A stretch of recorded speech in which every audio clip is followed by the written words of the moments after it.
There is another very important result in the basic theory of markets called the second welfare theorem that you need to know about because it's really related to the problem of redistribution. It's called the second welfare theorem, and it says the following. Let alpha be a Pareto optimal allocation, any Pareto optimal allocation in the model. Then there exists, or there is, a list of lump sum M good transfers with their sum t equals 0, such that alpha is a competitive market equilibrium given those taxes. Okay? So in other words, and this is very striking, you can make any Pareto optimal allocation the result of the market if the government, before it lets people trade, just implements a particularly chosen vector of lump sum transfers. Now, this result is very general, much more general certainly than our model, our quasi-linear model, but I want to explain it to you here using the quasi-linear model. So let me give you the intuition here.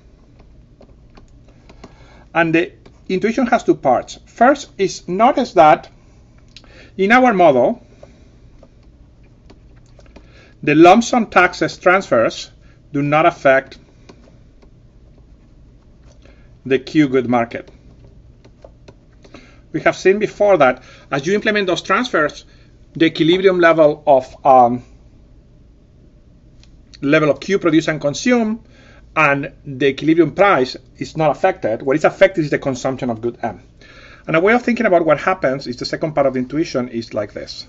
Let's look at a case in which there are only two consumers. Okay? And I'm going to plot here the utility of the first person and here the utility of the second person.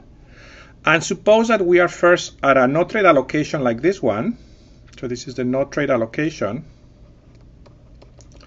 Let's say in which person 1 gets a lot less welfare than person 2. Let's say this is the 45-degree line.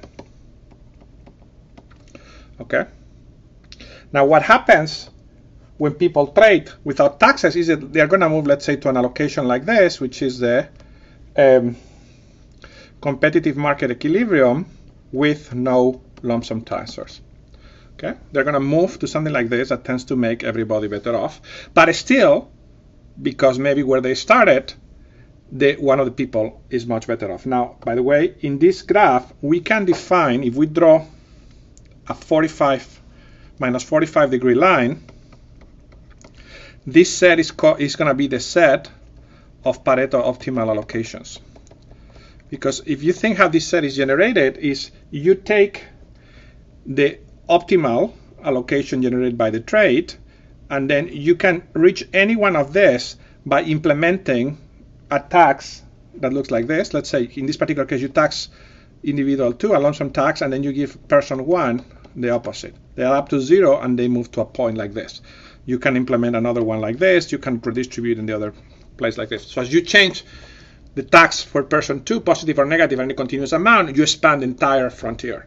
The total utility in society has not changed. So total sum of the UIs is constant, but you're changing the distribution. So what this second welfare theorem is telling you is that all you have to do for implementing in our model any of these allocations that you may be interested in, let's say the full equality, let's say you're interested on that, is find the tax policy that gets you there, implement it, and then let them trade. And basically what they're going to do is, first, the tax policy is going to move them there, and then they're going to move to the frontier. It's very, very intuitive and very simple in our world. Now, it's very important that we think carefully about what are the implications of the second welfare theorem for the role of government policy in mitigating the inequalities that the market may generate. There is a naive interpretation or reading of the theorem that unfortunately is not completely uncommon, although it should be, that says that second welfare theorem implies no need for distortionary labor income taxes. All you have to do is use lump sum tax or transfer policy to redistribute, which implies no deadweight loss. In other words, I mean, if taken literally, it says, yes, this is fantastic. You want any Pareto optimal allocation within a particular kind of distribution, find it and just implement the associated vector of lump sum taxes and transfers, and it will get you there.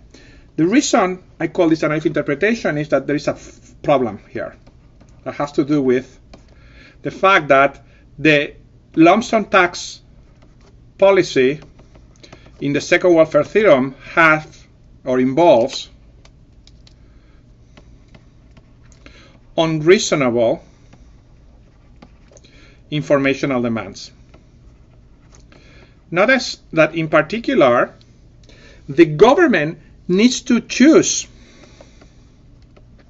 a specific tax transfer TI for all I. And to choose it, it needs to know the fundamental parameters of the individual. So for example, it knows who has high disutility of labor or low disutility of labor, so it can choose the tax appropriately. That is unrealistic.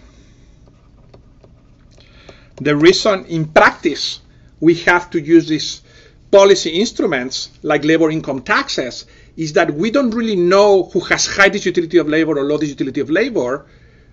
We only know what we observe in the market, and the policy has to operate with that low level of information. The labor income tax policy regime that we have studied, with all its imperfections, has realistic informational demands. This view of the second welfare theorem that says you can just solve the inequality problem by picking the lump sum tax policy is fine in theory, but it doesn't work in practice.